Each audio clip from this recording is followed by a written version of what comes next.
When most people think of Virginia, they think of colonial Williamsburg and Civil War battlefields. They think of suburbs stretching south from Washington and horse farms rolling through the Piedmont. And yes, Virginia is all of those things, but scattered across this state are places where no one has lived or worked in decades. Buildings where the roofs have caved in and the hallways are open to the rain. Hospitals where the state itself locked people away and never came back for them. Most Virginians drive past these places every day and never know what is behind the tree line. These are 12 abandoned places in Virginia that locals say you should never enter alone. Now let us begin. Number 12. In Stafford County, just south of Fredericksburg, a dirt road leads through thick Virginia pine to a clearing most people will never find. This is what remains of the Virginia Renaissance Fair. It opened in 1996. Families came out on autumn weekends to watch jousting and eat turkey legs and browse stalls selling handmade leather goods. It ran for 3 seasons. Then, after 1999, the operators walked away and left everything standing. The timber-framed buildings are still there, ticket booths, a stage, vendor stalls with their counters still intact. 27 years of Virginia weather have done what no wrecking crew ever bothered to. Roof lines sag under the weight of fallen branches, vines crawl through window frames. Moss covers the plywood walls so thickly that from a distance the structures look like they grew out of the forest floor. The property is private land. Surveillance cameras watch the entrance. Locals in Stafford County know it is there, but most have never set foot inside. The strangeness of this place is not its age. It is barely a generation old. People who visited as children are now in their 30s. They remember the smell of wood smoke and kettle corn. Now the only smell is wet rot and pine needles. Some abandoned places were built to last a weekend. Others were engineered to survive centuries. And some of those are just as silent. Number 11. In Nelson County, near the town of Afton, a tunnel cuts through the Blue Ridge Mountains that took almost a decade to build and cost an unknown number of lives. The Blue Ridge Tunnel was the vision of Claudius Crozet, a former artillery officer under Napoleon who became Virginia's state engineer. Construction began in 1850 and was not completed until 1858. The tunnel stretches 4,273 feet through solid rock. Irish immigrant laborers and enslaved men did the work by hand, drilling with hammers and chisels, blasting with black powder, hauling rubble out in carts. The conditions underground were brutal. Silicosis, cave-ins, and explosions killed workers whose names were never recorded in any official document. When a larger tunnel replaced it in 1944, the original was sealed and forgotten. It sat in darkness for decades. In 2020, Crozet's tunnel was finally reopened as a public trail. Visitors can now walk through the same bore that men carved with their hands more than 170 years ago. Water drips from the ceiling. The temperature drops 15 degrees within the first 100 feet. The walls still show the marks of hand-drilled holes where black powder charges were set. Virginia is full of grand ambitions carved into the landscape. Sometimes those ambitions were made of stone and iron. Other times they were made of concrete and hubris. Number 10. In Williamsburg, on a private farm off a rural road in York County, 43 giant concrete busts of American presidents sit in an open field. Each one stands between 15 and 20 feet tall. They weigh as much as 20,000 pounds apiece. George Washington, Abraham Lincoln, every president through Barack Obama, cracked and crumbling, staring out across a Virginia pasture. These busts were originally displayed at a tourist attraction called President's Park. It opened in 2004 just off Interstate 64 near colonial Williamsburg. It closed in 2010 after failing to attract enough visitors to cover its costs. The busts were scheduled for demolition. A local farmer named Howard Hankins rescued them and moved all 43 to his property using heavy equipment. Now Lincoln's head is split open from the crown to the jaw. Moss grows in the eye sockets of Dwight Eisenhower. Theodore Roosevelt's mustache has eroded to a faint ridge. Rain pools inside the hollow skulls. Drone footage of the field has been viewed millions of times online. The images are unsettling in a way that is hard to explain. These were built to honor the most powerful people in American history. Now they decompose in the grass like fallen statues after a revolution that never happened. Monuments built to honor great men can decay, but what about monuments built to honor something far older than any nation? Number 9.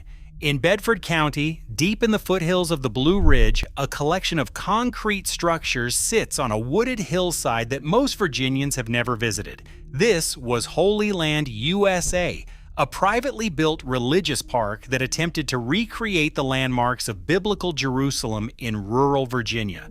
The project was the work of a small group of believers who spent years pouring concrete into the shapes of ancient temples and city walls.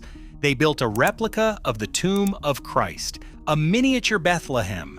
Winding pathways meant to mirror the streets of the old city. There was no corporate backing, no state funding, no institutional support of any kind, just devotion and manual labor.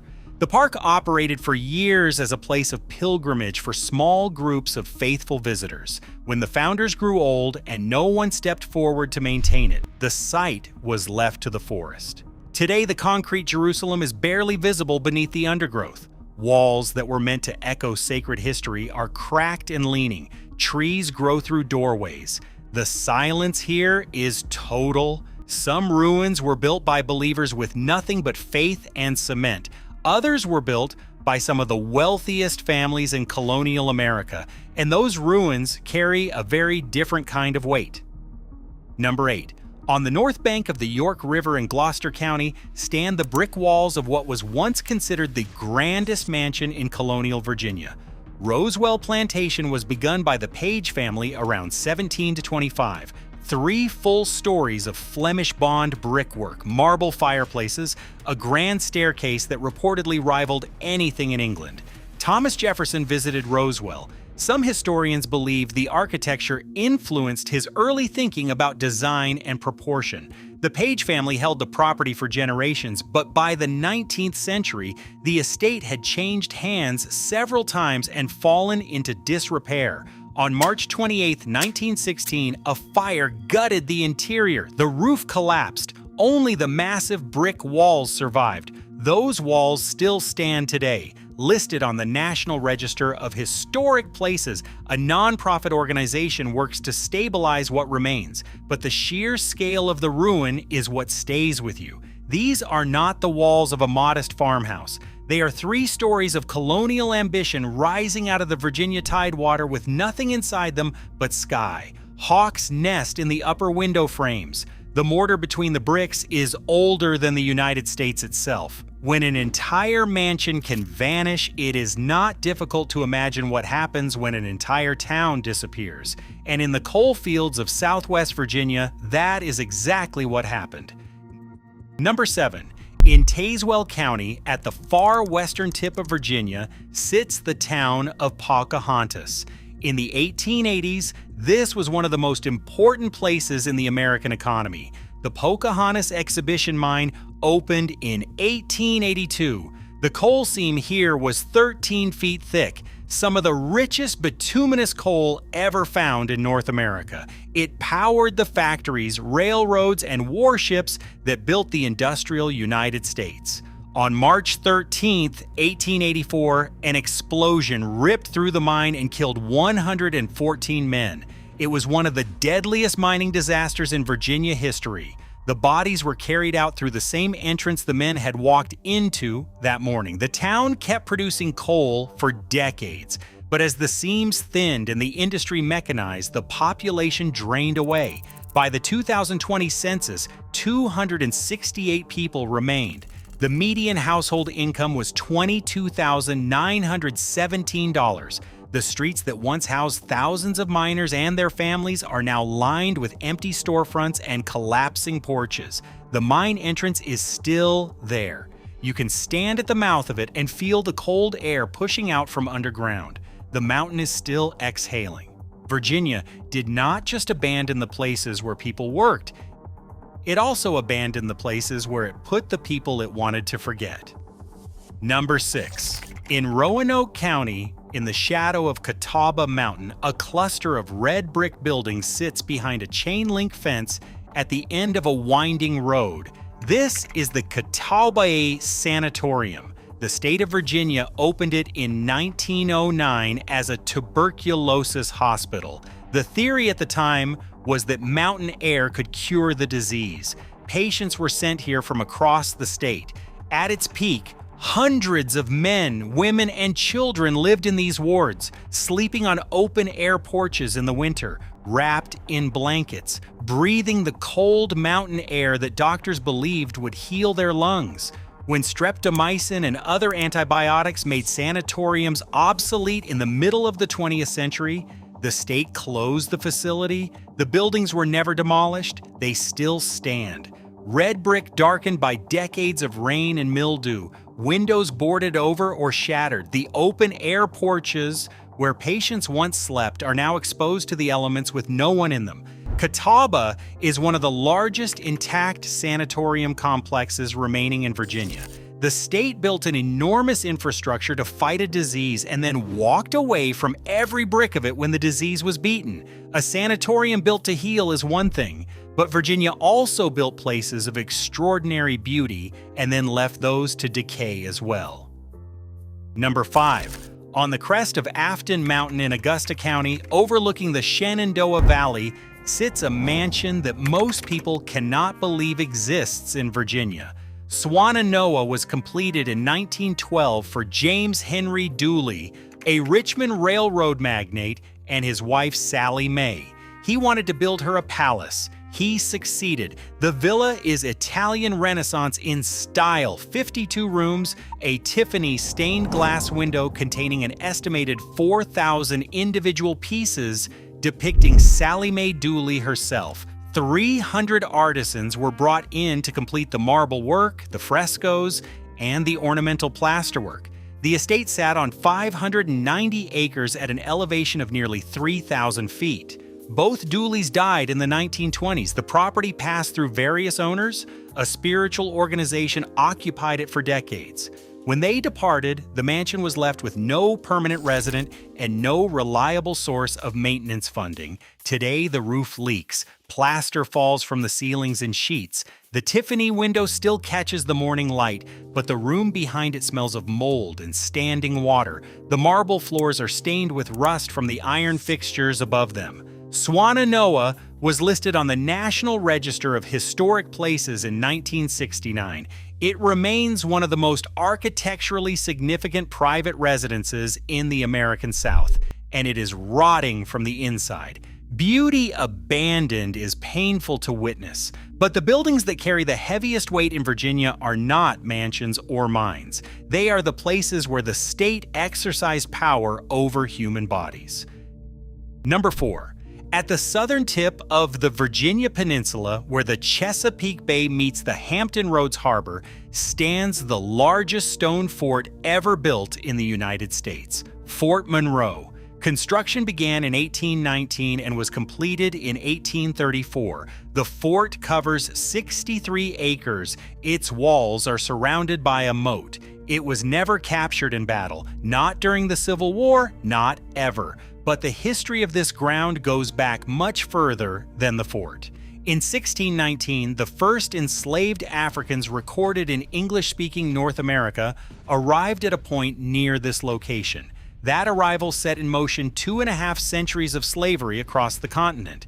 Then, in 1861, 3 enslaved men escaped to Fort Monroe and presented themselves to Union General Benjamin Butler. He refused to return them to their Confederate owners. He classified them as contraband of war. That decision, made inside these walls, became one of the first concrete steps toward emancipation. Hundreds and then thousands of enslaved people fled to Fort Monroe. They called it the Freedom Fortress. Jefferson Davis was imprisoned here after the Confederacy fell. He was held in a casemate within the walls for 2 years. The Army decommissioned Fort Monroe in 2011. It was designated a national monument. but large sections of the interior remain empty. Officers' quarters with no officers, barracks with no soldiers, parade grounds where the grass grows to knee height, a place that held both the beginning of American slavery and one of its first endings now sits half vacant at the edge of the bay. Fort Monroe housed contradictions, but the institutions deeper inside Virginia housed something worse. Number 3. On the outskirts of Staunton in Augusta County, a brick building stands behind an overgrown lawn bearing the name of a man the state of Virginia once considered a hero. The DeJarnette State Sanatorium was named after Dr. Joseph Spencer DeJarnette. He was the superintendent of the nearby Western State Hospital and one of the most aggressive advocates of eugenic sterilization in American history. Virginia passed the Eugenical Sterilization Act in 1924. It authorized the forced sterilization of individuals the state deemed unfit to reproduce. Over the following decades, more than 8,000 Virginians were sterilized under this law. Many were poor, many were black, many were children. DeJarnette did not merely support the law, he campaigned to expand it. He publicly praised Nazi Germany's sterilization program and argued that Virginia was falling behind. He wrote poems celebrating eugenics. He published articles calling for the elimination of those he considered genetically inferior. The facility bearing his name operated as a psychiatric hospital for decades. It is now closed. The building stands empty. Ceiling tiles hang from exposed wiring. Paint peels from the walls in long curls. His name is still carved into the stone above the entrance. The state of Virginia has not removed it. DeJarnette was not a rogue actor. He operated within a system. He was celebrated within that system. And the largest building in that system is still standing just a few miles away. Number 2. In the city of Radford, in Montgomery County, a complex of brick buildings sits on a hillside above the New River. This is St. Albans. It began as a Lutheran boys' school in the late 19th century. Around 1916, it was converted into a psychiatric facility. What happened inside these walls over the following decades is documented in state records that are difficult to read. By 1945, the facility housed 6,509 patients. The staff numbered 48. 48 people responsible for the care of 6,509 human beings. That is a ratio of 1 staff member for every 135 patients. The wards were overcrowded beyond any standard that could be called medical. Patients slept on floors. Restraints were used routinely. The state of Virginia knew the conditions. Inspectors filed reports. Budgets were requested. The funding never came. St. Albans closed in the 1990s. The buildings remain. Hallways stretch the length of entire city blocks. Doorways open onto rooms with peeling green paint and rusted bed frames bolted to the floor. Locals in Radford call it the most haunted place in the region. But the real horror of St. Albans was never supernatural. It was administrative. It was a government choosing year after year that certain people did not require adequate care. St. Albans was one facility in a system. The center of that system stood in Staunton. It has been standing since 1828. Number 1. The Western State Hospital opened in 1828 as the Western Lunatic Asylum. It sits on a hill at the western edge of Staunton in the Shenandoah Valley. It is one of the oldest psychiatric institutions in continuous operation in the history of the United States. 22 contributing buildings are listed on the National Register of Historic Places. The complex was added in 1969. At its peak, thousands of patients were held within these walls. Many were committed not because they posed a danger, but because they were inconvenient. Women who defied their husbands, people who were poor, people whose behavior did not conform to what the state considered acceptable. Forced sterilizations were performed here under the 1924 law. Lobotomies were carried out. Electroshock therapy was administered without consent. Patients who entered Western State in their 20s sometimes did not leave until they were carried out in their 70s. Some never left at all. They are buried in numbered graves on the hospital grounds. No names. just numbers pressed into small metal discs in the earth. A prison wing operated on the hospital campus until 2003. When it closed, parts of the complex were left vacant. Then in 2018, a portion of the original building was converted into the Blackburn Inn, a boutique hotel. Guests check in at a front desk that sits in what was once an admissions ward. They sleep in rooms with 14-foot ceilings and original hardwood floors. The hallways are quiet. The windows look out over the same Virginia hills that patients stared at for decades with no way to leave. Down the corridor from the hotel rooms, sections of the old hospital remain untouched. Peeling paint, cracked tile, iron fixtures bolted into the walls at wrist height. A building where people were held against their will, and a building where people pay $200 a night to sleep, share the same roof, the same foundation, the same address. The graves with no names are still in the ground outside.